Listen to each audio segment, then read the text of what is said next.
جو لوگ لنچنگ کر رہے ہیں وہ کیا ہندو نہیں ہے کہا، کیا کہا انہوں نے، سب کچھ کہا انہوں نے، اور یہ بھی کہا کہ کسی کو مسلمانوں کو نکالنے کا اختیار نہیں ہے۔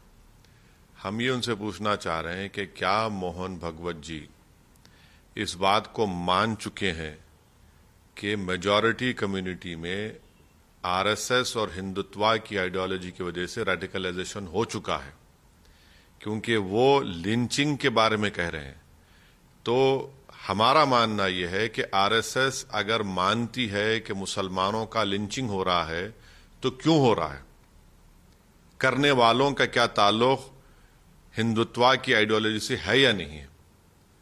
اور اگر ہو رہا ہے تو کیا ان کا ریڈیکلائزیشن اگر ہوا ہے تو اس کا ذمہ دار کیا آر ایس ایس اور ہندوتوا کی آئیڈیالوجی نہیں ہے؟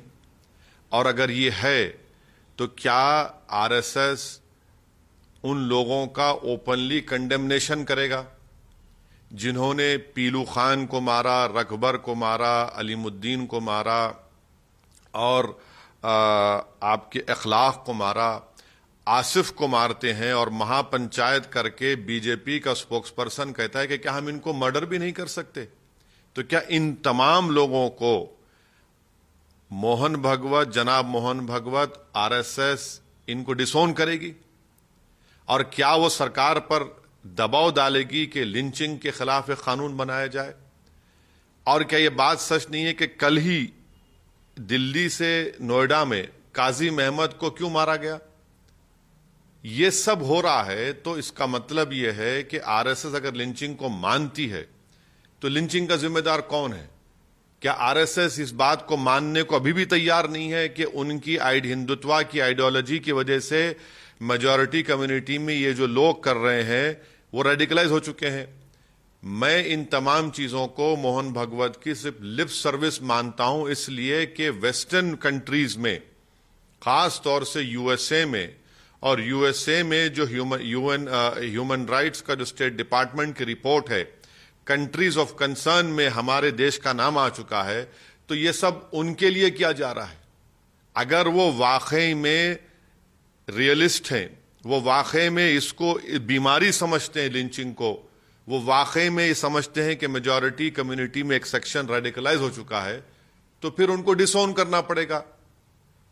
ایکس منسٹر اخلاق کے مارنے والوں کی لاش پر ترنگا لہراتے ہیں، ترنگا بچھاتے ہیں۔ ایکس یونین منسٹر علیم الدین کو کنوکٹڈ لوگوں کا ان کا پھول کا مالا ان کے گلے میں پہناتے ہیں۔ راجستھان میں رکبر کو جو لوگوں نے مارا ان کو کورٹ کو لایا گیا تو ٹرائل کورٹ کے اوپر کھڑے ہو کر بھگوا لگا دیے۔ کون سی دنیا میں موہن بھگوت ہیں؟ وہ کیوں آنکھوں میں دھول جھونک رہے ہیں دیش کی جنتا کی؟ لیکن سر یہ بیان تو اچھا ہے نا کہ سارے کیا اچھا ہے؟ کیا اچھا ہے اس میں؟ آپ دیکھیے، یہ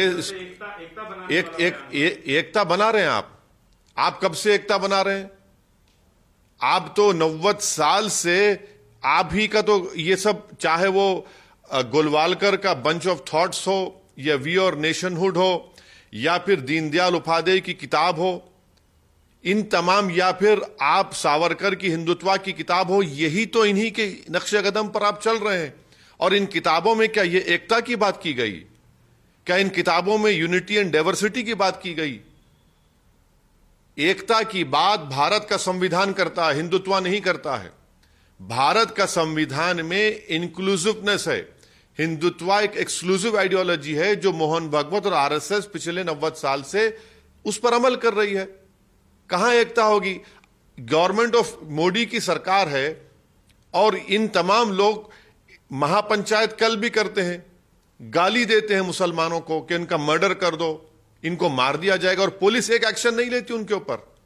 کاظم کو مارا گیا، پولیس ایکشن نہیں لیتی ان کے اوپر۔ جنید کو بھری ٹرین میں مارا گیا، دیکھ لیجئے کون سا کرمنل کیس چل رہا ہے۔ یہ صرف لپ سروس ہے، دیش کی جنتا کی آنکھوں میں دھول جھونکی جا رہی ہے۔ اور سب سے بڑا کام یہ کہ ویسٹرن کنٹریز میں، خاص طور سے یو ایس اے میں، وہاں پر یہ پیغام دیا جا رہا ہے، کیونکہ بیڈ پبلسٹی مل رہی ہے، اور وہ بیڈ نہیں بلکہ جینوئن پبلسٹی صحیح ہو رہا ہے۔ تو اسی لیے یہ تمام باتیں کی جا رہی ہیں. یہ زمین پر اس کا کوئی امپلیمنٹیشن نہیں ہوگا. اگر ڈس اون کریں گے, اس بات کو مانیں گے کہ ہاں ریڈیکلائزیشن ہوا ہے, اور کیسے ان کو ڈی ریڈیکلائز کریں گے, یہ ان کو سوچنا پڑے گا. سر ایک دوسرا سوال, یوگی آدتیہ ناتھ نے آپ کو چیلنج کیا ہے یو پی کے چناؤ کے مد نظر, کیا کہنا ہے آپ کا؟ بالکل, ہم تو میری 3 مہینے کی پرانی اسپیچ ہے اترلا میں.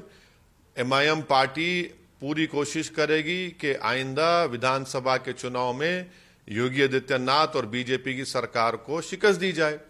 یہ تو ہمارا شروع سے سٹینڈ رہا ہے, اور ہم بھاگیداری سنکلپ مورچہ کا حصہ ہیں, جس کے اوم پرکاش راجبھر اس کے کنوینر. ہماری پوری کوشش ہوگی, یقیناً کوشش ہوگی, کیوں نہ ہو. ڈیموکریسی میں ہم کو یہ پورا اختیار حاصل ہے, کیونکہ یوگی سرکار کووڈ کے دوران گنگا کے اوپر ندی کے کنارے لاشوں کے انبار پڑے ہوئے تھے, تو اس کا تو بولنا پڑے گا.